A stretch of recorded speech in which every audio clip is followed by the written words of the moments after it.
Welcome to Tony at 12. I'm Tony LeBlanc, and today I'm in conversation with Robert McDowall. And as usual, we are going to put the world to rights. Robert, good to see you. Good to see you as well, Tony. And yes, let's see what we can do to make this world a better place. Well, let's start off locally with good old Alderney and this question about the Chief Executive Officer, because I'm afraid that in terms of recruitment and retention in the past, it has been absolutely abysmal. Yes, you're quite right. I mean, if we go back over the last four chief executives, two went on to do other things of their own volition, and then the last two left with a payoff, if I could put it like that, and an undisclosed payoff. So the recruitment has not been very successful, and it's been costly. Nice work if you can get it, Robert. Now, so indeed. Do we need an external CEO, or can we manage with an internal promotion? I would go with an internal promotion on the understanding that there may be need for more technical help. I think particularly on, let's say, some of the financial matters. Yeah. From Guernsey. I mean, without getting into personalities, there has been, apart from one or two states members who would like an external chief executive, and what is most interesting about them is they've worked in the public sector and they're used to spending other people's money, is all I'd say. So I would stick with the current chief executive on the understanding that there may be specific help or resources required from Guernsey on certain matters. Because it's all about Alderney. Alderney is Marmite. You either love it or hate it. We both love it for obvious reasons. And if you get a CEO over and they find that they or their partner can't put up with it after 6 months, then it never works, does it? No, it doesn't. And as finances aren't exactly buoyant in Alderney at the moment, and I think this would be an unnecessary level of expenditure at this stage. That leads us on to our next topic. Is the Alderney budget under control? Now, as I see it, there are certain elements of it that are dependable and certain elements that aren't. And of course, house sales equals what we call congee, which is stamp duty, and that's a variable. And also the Gambling Control Commission's done quite well this time round, but you can't say that's going to be there forever. No, you're absolutely right to point out that we have a lot of variable income, which depends pretty well entirely on external events. I would imagine Nigel Foot, who is from obviously a financial background, must have breathed heavily when he saw the budgets, and he is doing, I suppose, what a lot of leaders do in these situations. He's looking for the different committees to come up with 10% reduction in expenditure. It's not ideal. It can be a little bit discriminatory, but I think that's the situation. So I actually think he'll get them under control, but there will be some pain in doing so. And you have to go back to the last one or two previous chairs of P&R to point the finger at that, in my view. Yeah. If Keir Starmer gets in 2 years' time or whatever it is, do you think that's going to result in a sort of outflow of people from the UK to live in the Channel Islands? Well, it's funny you should say that, because last week I was having a conversation on this subject, and particularly if Keir Starmer starts to hit property and so on, yes, there may be what you might call a wholesale migration to the Channel Islands. So properties may have a windfall boost, but so some people say, well, that's one reason for supporting Labour. There we are. Let's move on to Guernsey. The Civil Contingencies Authority, which in my view is an undemocratic part of the states of Guernsey, now granting marine mortgages, Robert. I see they've gone into the lending business. Well, they have indeed. I mean, the Civil Contingency Authority should really only come into play when we have extreme events, COVID, war, etc. And I can only, trying to look at this rationally, I can only assume they did this because, just as with the air routes, they want the states to have some control over them and not expose them entirely to commercial pressures. If that were the case, I might not agree with it entirely, but at least it's fairly understandable reason.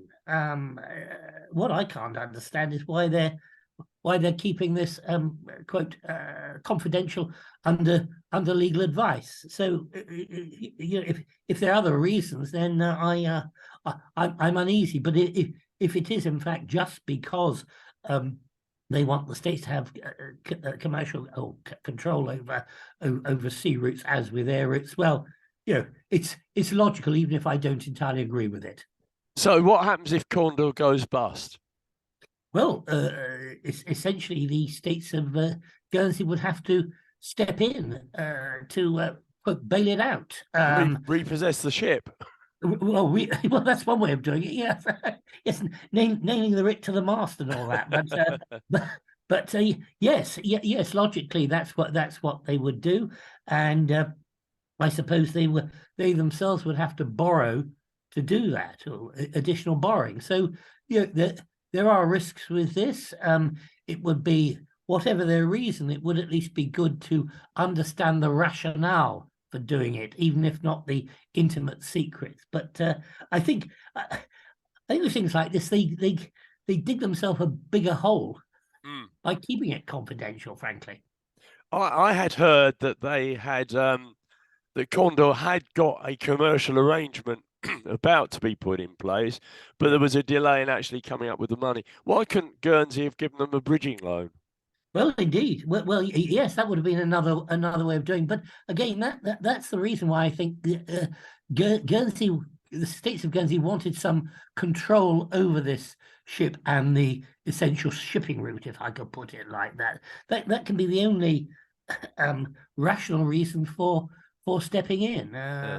Otherwise, it's a mystery to me. Where would the money have come from, Robert? Because, you know, we're talking in terms of cuts for education and health and everything else in Guernsey. How do they actually come up with a quick 20 million? Well, they do have pockets of reserves, but these are not entirely liquid. So I would assume they would have had to either go for some borrowing or just some form of borrowing, maybe on a deferred basis. Is there any money left in that bond? Oh yeah, yes, there is. There was about 100. Well, from reckon, about 100 million left in that. They could have tapped that up then. I suppose They could have gone for that, I suppose. But again, I would have thought things like would have need some form of approval or recognition. Yeah. So that again is a slight mystery. But the only way they could, in my view, do it without bringing the borrowing requirement to the states is on some sort of deferred basis. Let's get onto the subject of putrid refuse now. Currently, it goes from Guernsey to Sweden. Yes. Jersey want to bid because they have a facility to turn waste to power, which sounds good. Yes. Jersey's only just down the road, whereas Sweden's, you know, quite a few hundred miles away. Do we get back to this dreadful Jersey versus Guernsey, we're not going to play your game situation? Well, it does seem a bit like that, doesn't it? The logic and the pressures of climate change and trying to conform to that would logically say you send it to Jersey. Jersey's got a local solution, but there is always this stupid parochialness between the islands, which I think has been responsible over the years for a lot of setbacks in what could have been a much more cooperative situation. Petty local people who've never been outside the island is the way I'd put it. And the wretched Civil War. And the Civil War. Yeah, yeah, yeah. I mean, Yeah. history has a big part to play, unfortunately. Mm. Yes. Let's move away from the bailiwick of Guernsey and also to a lesser extent the bailiwick of Jersey and get into Westminster, because I understand, prompted by the UK Speaker of the House of Commons, he's suggesting that possible Crown dependency representation in the Commons. Yes, that's right. This has been spoken about before, and I mean, at extremes, this would, I suppose, mean giving a seat in the House of Commons to someone from the Isle of Man, Guernsey, and Jersey. I think at this stage it has been raised as an issue. I mean, the overseas territories come under the Foreign and Commonwealth Office, and candidly have very low priority because they're very low risk in terms of social, political, and economic issues compared with other things that the Foreign Commonwealth Office are dealing with. Equally, the Crown Dependencies come under the Ministry of Justice. Now, the Ministry of Justice has whittled down the resources who interface with the Crown Dependencies to about 3 or 4 people. And the people who come in and go, because it's useful small island experience for them. And again, the Ministry of Justice is perhaps the let me say the least powerful of the UK ministries, and it's overburdened with the backlog of judicial issues. So the Crown Dependencies don't get very high visibility. So I think there is great logic in representation in the House of Commons. Of course, again, some of the more parochial people would say that is taking away our independence. No, it isn't. It's giving more direct representation. And I think this is a conversation for another time. I think when the people can vote in the UK general elections from the Crown Dependencies, that again will mean that people say, well, why can't we have a direct representation there than having to vote for the MP where we lived in, Sutton or Surbiton or Kingston or whatever. When do you reckon that's going to happen then, Robert? Because it hasn't happened yet, has it?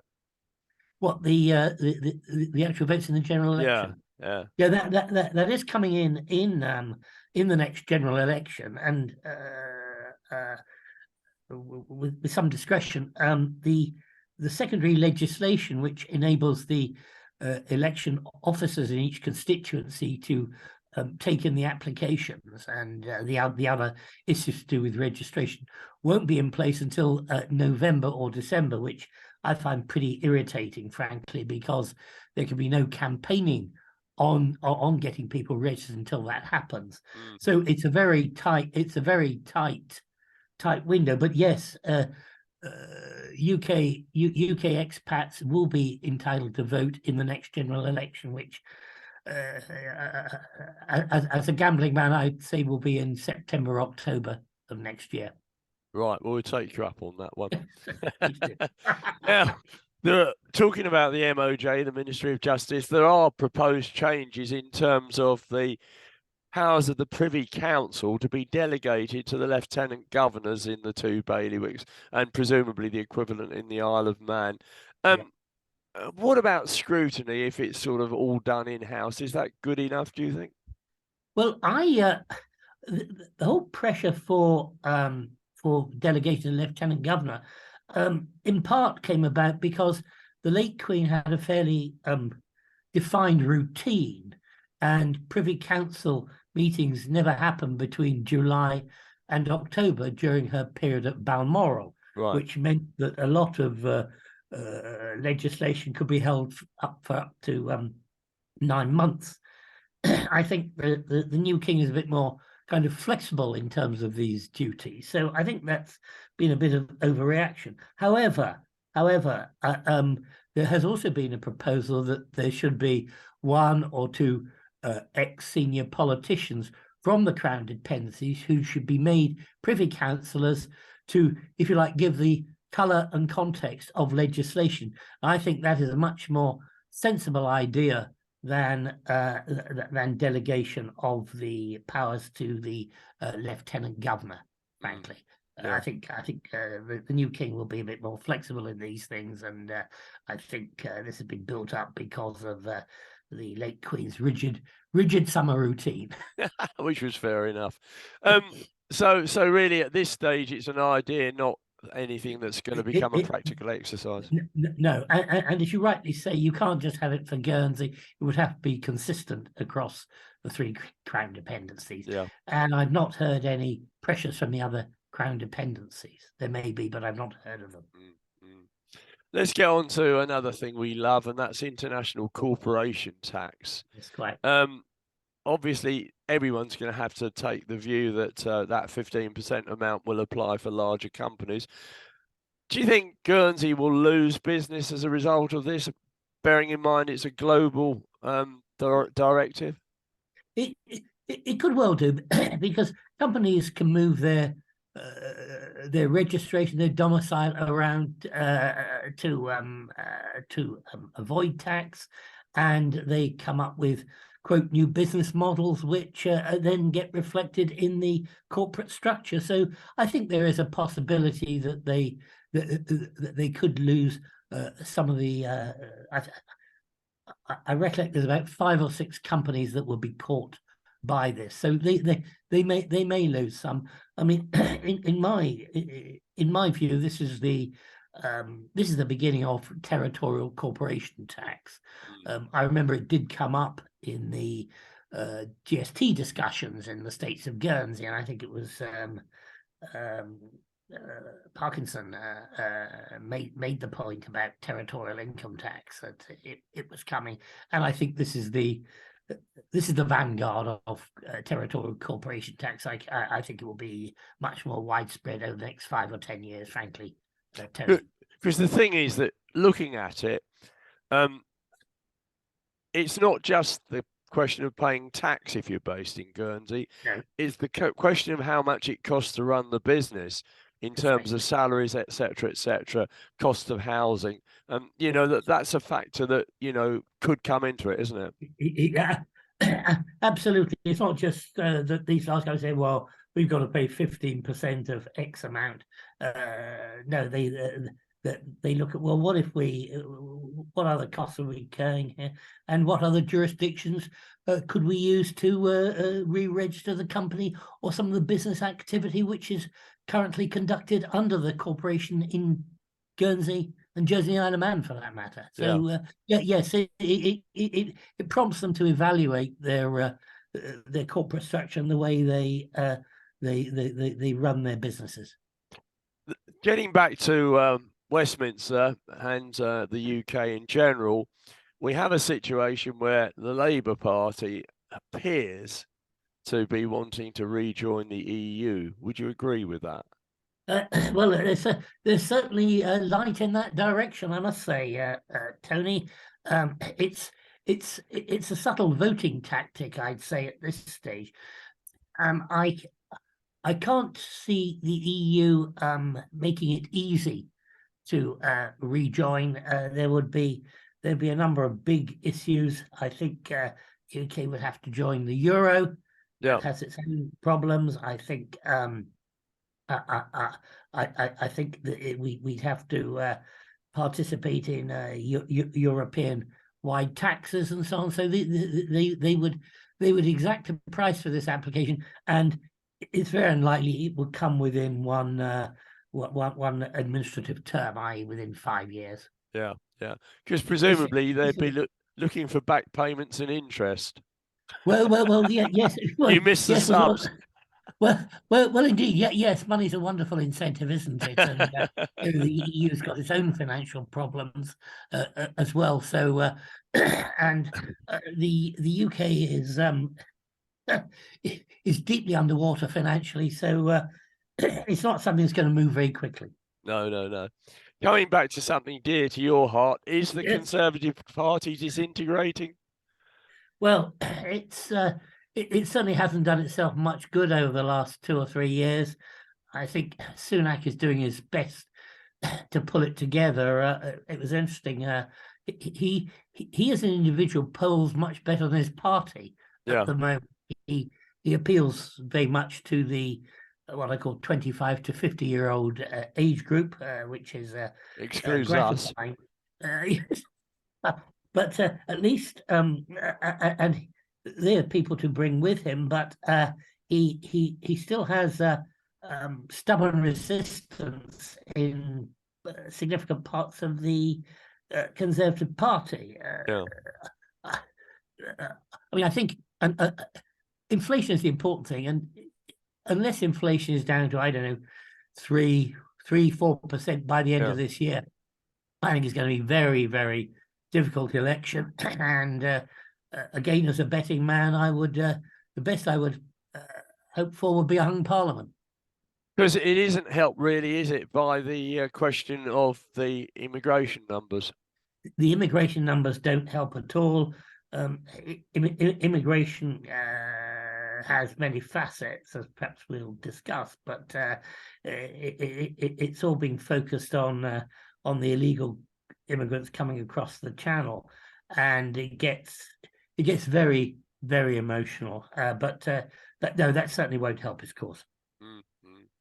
Now, coming back to something that you and I will remember well in the 1970s, Ted Heath and his prices and incomes policy, which was a complete disaster, because every time it got to a certain threshold on the incomes department, it automatically increased. So it was a manufacturer of inflation, in my view.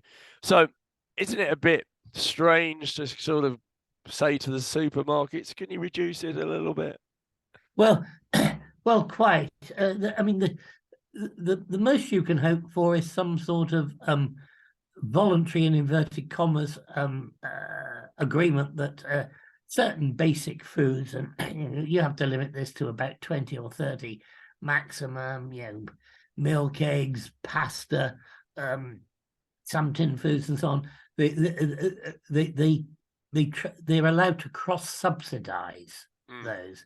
Cross-subsidy can work, but of course you run into problems with the competition authorities if you do that. So I think the only way this can work is with some voluntary policy which involves cross-subsidy, which is immune from litigation by the Markets and Competition Authority. But their 22-23 reports, their financials, their figures, their profits have been affected quite a bit by the question of how much they've been selling petrol for. Well, that's right. And I think I really think that I get very uncomfortable with supermarkets selling petrol, actually, and it's not cross-subsidized, but they're happy to run it as a loss leader because it brings plenty of folk into parking and using the stores and so on. I think that really does need some investigation. I think they've been less than frank on that matter.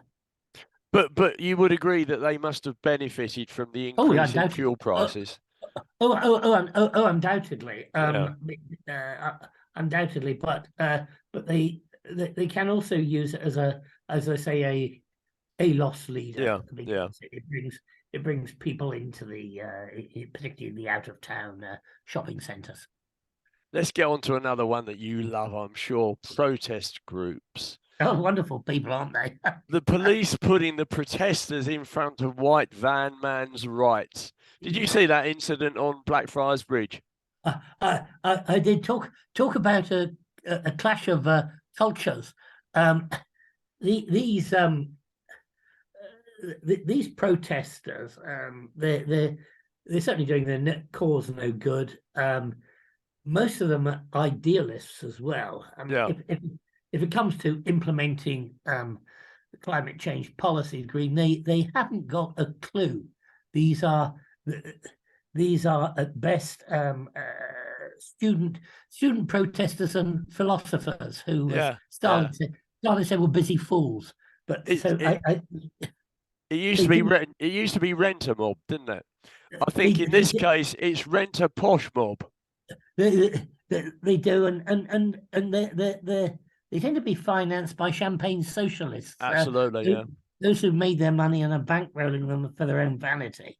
The more this goes on, the more the public will go against them, and it doesn't do their causes any good at all. In the meantime, they take up a lot of time, cause aggravation, and it's costly policing these wretched little protests. And they're marching down the highway, not the pavements. Now, Well, I thought that would constitute obstruction, but the police appear to be actively encouraging it.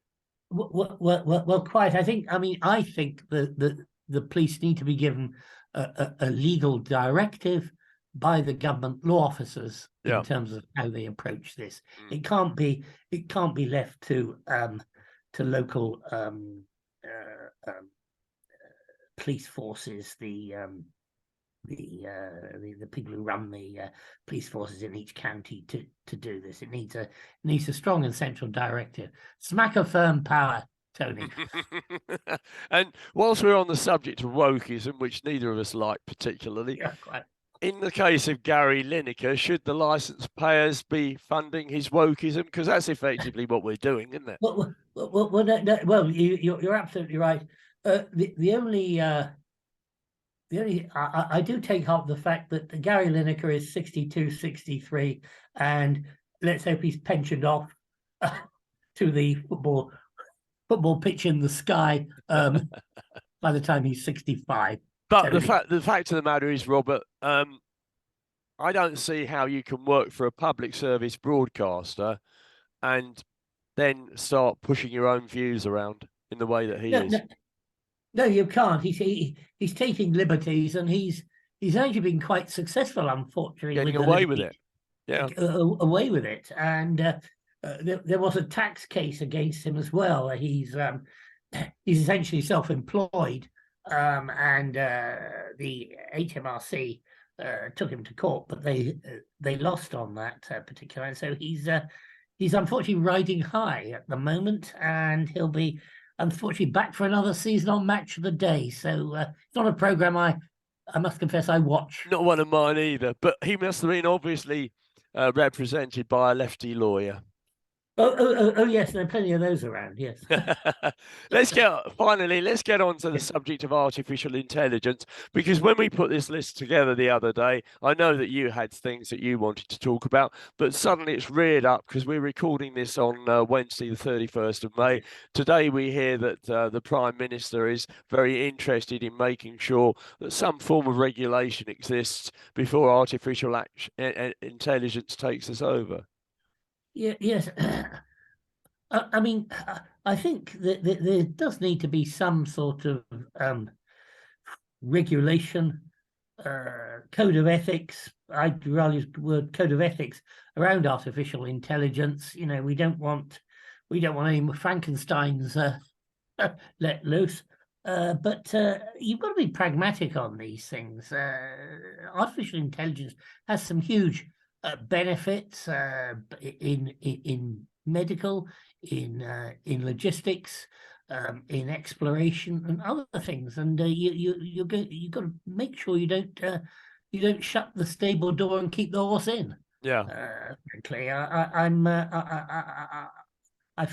I also find very disturbing that some of these technology moguls are also playing to the tune of we've got to restrict AI. I mean, in my view, if AI gobbled up Elon Musk, we'd all be happier for it. But that's just a personal view. No, you've got to be pragmatic about these things. See how it develops. You perhaps come up with a code of ethics to start with. If this starts to get abused, then you need to bring in regulation. And again, this sort of regulation does need to be pretty global to be effective. Yeah. You can have artificial intelligence in one country being applied in other countries. So it's very difficult to do it on a jurisdiction by jurisdiction basis and be effective. So it's got a long way to run, this one, but I'm rather irritated with the the Doomsters and their Frankenstein series. They've been reading too much science fiction, in my view. But what if North Korea had advanced artificial intelligence? Well, it may well do, Tony. For all I know, it may well do. We've not seen it manifest itself outside the country yet. Yeah, but I mean, we've had introductions from you in the past. I'm thinking Charles King and people like that. Yeah. That clearly feel that it has got a big future, a great future. It does have a big future, and we can't be Luddite in our approach to it. No, just be pragmatic. Your code of ethics, as I say, to start with. If that gets abused, then you start to bring in regulation in certain areas of application of artificial intelligence. Right. Well, that sounds pretty good to me, as ever. Well, can I say thank you very much for a super contribution as ever, and for coming in at very short notice, because we had a bit of a problem with this week's guest, who will now be next week's guest. So there we are. But thank you, Robert. Really appreciate all your help. Good to talk to you as always, Tony. Take care.